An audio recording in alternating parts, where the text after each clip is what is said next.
Hello fellow writing addicts, I'm Haley and welcome to this week's book report.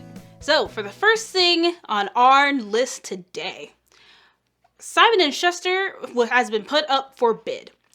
So S&S is what I'm going to call it from now on because I cannot keep saying Simon and Schuster. It was founded in 1924 by Richard L. Simon and M. Lincoln Schuster and initially started selling crossword puzzle books. And then, of course, it grew super big, becoming one of the big five. And ever since 1994, it's been owned by Viacom CBS. But it was put up for sale in March by Viacom CBS, which characterized the publisher as not a core asset. So far, the two leading bidders are News Corp, which owns HarperCollins, and Penguin Random House. The Times wrote that several financial firms, in quotations, have dropped out of the bidding and that final bids are due before Thanksgiving. And a sale could be announced soon thereafter or a deal may not materialize. So it'll be interesting to see which one of these two big companies is going to get it.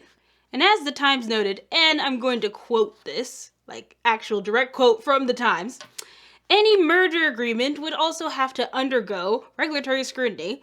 A combination of either Penguin Random House or HarperCollins, the two largest book publishers in the country, could raise questions in Washington.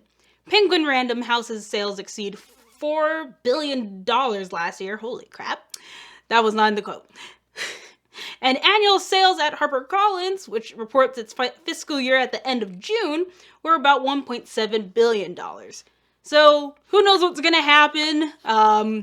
Hopefully before Thanksgiving, we'll find out who's going to own Simon and Schuster now. But for anyone who might actually be worried about that, I wouldn't worry too much. It's just one of those regular business deals. There's nothing much is going to change. One of these companies is going to be richer. That's kind of all that's different. So for our second story for today, Mary Wollstonecraft has finally been honored her own statue after 200 years, and it's about goddamn frickin' time. So, for those who don't know who Mary Wollstonecraft is, you should know. But she is an English writer, philosopher, and advocate of women's rights. She is regarded as one of the founding feminist philosophers, and feminists often cite both her life and her works as important influences. Basically, she's badass. Also, fun fact, she's the mother of Mary Shelley, who wrote Frankenstein. But, you know what, let's just push that aside. This is all about Mary Wollstonecraft. She's cool. And so, a sculpture for her is being made by one of Britain's most important and sometimes controversial artists, Maggie Hambling. She says that it's going to personify a spirit, at least she hopes it does, and it's a clear contrast to the countless sculptures of stuffy men on lofty pedestals. And honestly, it's about time that we start recognizing women and them having their own statues. I know some do. I'm pretty sure Rosa Parks does. But, we can never have too many influential women getting their own statues. So the statue shows a silvery naked every woman figure emerging free and defiantly from a swirling mingle of female forms. Hi everybody, editor Marissa here. I just wanted to clear something up that got a little muddled in the script, and apologies for this. This is my fault. So Haley goes on to say that this is the world's only memorial sculpture to a woman.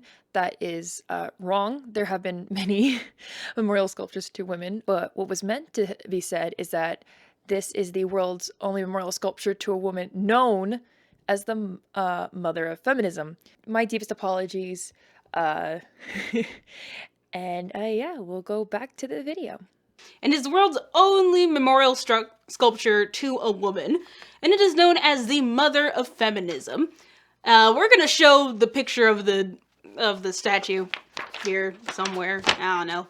Whoever's editing this, sorry. But yeah, okay, me personally, I don't really see the swirling mingle of female forms, but I do think it's cool. The only reason why the statue is considered controversial is because she's naked, as you can see. But honestly, we have statues of naked men, and she's not even supposed to be sexy. She's not made to look sexy. It's just her being her natural form. So I think it's fine, but some people are offended. But I also live in Vegas, so I've seen worse. So the unveiling followed 10 years of trying to raise the 143,000 pounds required to achieve it. And I don't know who this quote's from, but I have a quote here. "We're volunteers doing it in our spare time. It has been a community effort." And honestly, I'm happy that these people took the time to donate money and to take the 10 years to raise the money and actually make the statue. I think of all the woman figures, Mary Wollstonecraft is definitely one of the ones that deserve a statue. And our final news today is definitely one for the Tolkien geeks out there. Unseen J.R. Tolkien Essays on Middle-earth is coming in 2021, hopefully. I hope it's not like movies that promise a date and then is constantly pushed back. So, a previously unpublished collection of writings by J.R. Tolkien exploring the world of Middle-earth and essays tackling topics ranging from Elvis reincarnation to which races have beards, which has been a huge debate in the Tolkien fandom, a random thing to debate about, but whatever. And it's going to be published next summer. So this new collection is authorized by the Tolkien estate and is going to be called The Nature of Middle-earth and will be published in June by HarperCollins, which they promised it would transport readers back to the world of the Silmarillion, Unfinished Tales, and The Lord of the Rings. Publishing director Chris Smith says the new collection was a veritable treasure trove, offering readers a chance to peer over Professor Tolkien's shoulder at the very moment of discovery, which sounds pretty cool, but also kind of creepy, not gonna lie. So some topics are going to include Elvis immortality and reincarnation, the nature of the Valar, which is the godlike spirits of Middle-earth, the geography of the Kingdom of Gondor, and even who, as I said, who has beards or who doesn't. Like whether like elves or hobbits or women dwarfs can grow beards. It's been a huge debate in the fandom. Huge debate. I have my own opinions, but I'm not even gonna go there. The writings will be edited by Carl F. Hostetter, hopefully I pronounced that right, who is a Tolkien expert and head of the, no joke, Elvish Linguistic Fellowship. That's an actual thing. It's kind of funny and also kind of cool at the same time. And who has been a computer engineer at NASA since 1985, so that's even cooler. I don't really know how a NASA computer engineer got to where he is right now, but alright, cool. And that's all I've got for you today. For my question, you know what, tell me in the comments below whether you are excited for these new essays about Tolkien, or even if you're a fan of the Lord of the Rings series at all.